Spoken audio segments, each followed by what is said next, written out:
Sandra Bullock finished her sentence, and Jimmy Fallon set his index cards down on the desk and quietly stood up.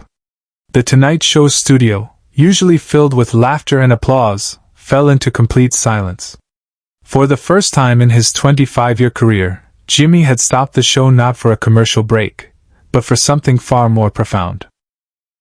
What Sandra had just shared wasn't in any script, wasn't planned by any producer, and definitely wasn't supposed to make a seasoned comedian freeze in the middle of a live taping. But that's exactly what happened on that Tuesday night in October, when a simple interview about Sandra's latest movie turned into one of the most powerful moments in late-night television history. What started as routine promotion became a masterclass in human compassion, and Jimmy Fallon proved that sometimes the greatest entertainment comes from simply being real. If you think you know what late-night television looks like, you're about to discover something completely different. Subscribe and leave a comment, because the most powerful part of this story is still ahead. Earlier that evening, The Tonight Show was running its typical pre-show routine. Jimmy was backstage, going through his notes with the production team, cracking jokes to ease the usual pre-taping nerves. Sandra Bullock was scheduled as the main guest, promoting her new Netflix drama, a standard celebrity interview that should have lasted about 12 minutes, filled with movie clips, funny anecdotes, and the kind of witty banter that Jimmy was famous for. Sandra arrived at 30 Rock looking radiant as always, professionally styled and ready for what she expected to be a light-hearted conversation about her career. The Tonight Show team briefed her on the typical format: movie talk, maybe a funny childhood story, perhaps a game segment if time allowed. It was supposed to be easy, comfortable, promotional. But what nobody knew, not Jimmy, not the producers, not even Sandra herself, was that this particular interview was happening exactly 1 week after Sandra had returned from visiting her childhood best friend in hospice care. Her friend Maria, who had been battling stage 4 pancreatic cancer for 8 months, had specifically asked Sandra to promise her something during what they both knew would be their final conversation. "Promise me you'll keep telling people that every day matters," Maria had whispered. "Promise me you won't wait to tell people you love them." Sandra had made that promise, but she hadn't planned to share it publicly. She certainly hadn't planned to share it on national television. The interview began normally. Jimmy opened with his trademark enthusiasm. Sandra smiled and waved to the audience, and they dove into discussing her latest role. The conversation flowed effortlessly, Jimmy asking about her preparation for the dramatic scenes, Sandra sharing amusing moments from the set. The audience was engaged, laughing at all the right moments. But then Jimmy asked a question that seemed innocuous at the time. "What draws you to these more serious, emotional roles as you've gotten older?" Jimmy stopped mid-joke. The entire studio froze. Sandra paused, and something shifted in her expression. She looked down at her hands for a moment, and when she looked back up, her eyes were different. Brighter. More vulnerable. "You know, Jimmy," she said slowly, "I just lost someone very dear to me last week, and she taught me something that I think I've been trying to express through these roles without even realizing it." The studio audience sensed the change immediately. The energy shifted from entertainment to something deeper, more intimate. Jimmy, always sensitive to his guests' emotional states, leaned forward slightly, giving Sandra his full attention. "She told me that we spend so much time preparing for our lives that we forget to actually live them. We postpone the difficult conversations, we postpone expressing love, we postpone forgiveness, we postpone everything that actually matters because we think we have infinite time." Sandra's voice began to waver slightly, but she continued. "And she made me promise her that I would stop postponing. That I would tell people I love them while they can still hear it. That I would have the difficult conversations while they still matter. That I would stop treating life like a dress rehearsal." The studio was completely silent now. Jimmy's usual animated gestures had stilled. His hands rested on his desk, his index cards forgotten. "She died 3 days later," Sandra whispered. "And her last text to me was just 3 words: keep the promise." That's when it happened. Sandra's composure finally broke. Tears began streaming down her face, and she covered her mouth with her hand, overwhelmed by the weight of sharing something so personal, so raw, with millions of strangers. And that's when Jimmy Fallon did something that no host, no producer, no network executive would ever script or approve. Behind the scenes, Fallon made a decision that defied every producer's expectation. He set down his index cards, those carefully prepared questions that keep every late-night show on schedule and on track.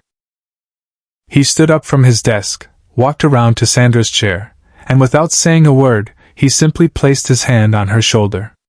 The cameras kept rolling, but Jimmy wasn't performing anymore. He wasn't hosting. He was just being human.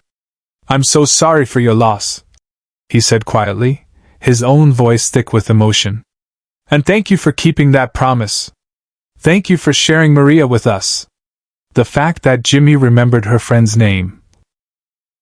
That in the span of a few minutes he had listened so intently that he internalized not just Sandra's story but her friend's identity. That small detail broke something open in the studio. Sandra looked up at him, tears still flowing, and nodded. "She would have loved that you remembered her name."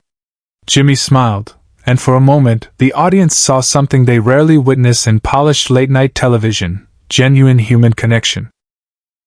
Not the crafted intimacy of celebrity interviews, but real vulnerability between two people who had just shared something profound. But Jimmy wasn't done. He turned to face the audience, most of whom were also visibly moved.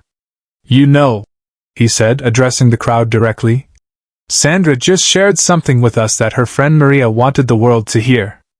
And I think we should honor that. But this is the moment no one in the studio, and no one watching at home, ever saw coming." Jimmy looked back at Sandra, then back at the audience. "How many of you have someone in your life that you love but haven't told them recently?" Hands began to rise throughout the studio. Slowly at first, then more and more, until nearly the entire audience had their hands in the air. "Sandra," Jimmy said, turning back to his guests, "would it be okay if we took a moment right now, on live television, for people to call someone they love?" Sandra, still emotional but smiling through her tears, nodded emphatically. Maria would absolutely love that. And so, for the next 10 minutes, The Tonight Show became something unprecedented in television history. Jimmy invited audience members to take out their phones and call someone they loved, right there, right then. The sound of dozens of conversations began to fill the studio. "Mom, I love you. Dad, I just wanted you to know. Grandma, I've been thinking about you." The show's band, led by Questlove, began playing a soft, improvised melody underneath the conversations. The cameras panned across the audience, capturing tears, smiles, and moments of pure human connection. Jimmy himself pulled out his phone and called his mother. On live television, millions of viewers heard him say, "Hi Mom, I'm in the middle of the show, but I just wanted to tell you I love you. There's no particular reason, I love you." Sandra watched it all unfold, clutching a tissue but smiling wider than she had all week. This wasn't what she had expected when she agreed to promote her movie, but it was exactly what Maria had hoped for when she made Sandra promise to keep talking about love and urgency, and the preciousness of every single day. When the conversations began to wind down, Jimmy didn't return to his desk. Instead, he sat down in the chair next to Sandra's, the chair usually reserved for second guests. "Thank you," he said to her. "Not for the interview, but for the reminder. For keeping your promise to Maria." Sandra reached over and squeezed his hand.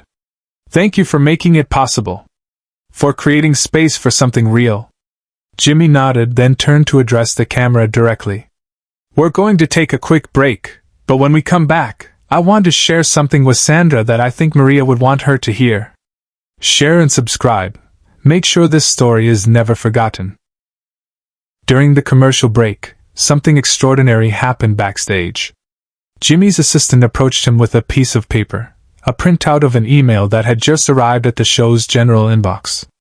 The email was from a nurse at Cedars-Sinai Medical Center in Los Angeles. She had been watching the show with a patient, an elderly man who was dying of the same cancer that had taken Maria. When he saw Sandra break down, when he witnessed the audience calling their loved ones, he had asked the nurse to help him write an email to the show. The email read, "Dear Mr. Fallon and Ms. Bullock, I am 73 years old and I will likely die within the next few days.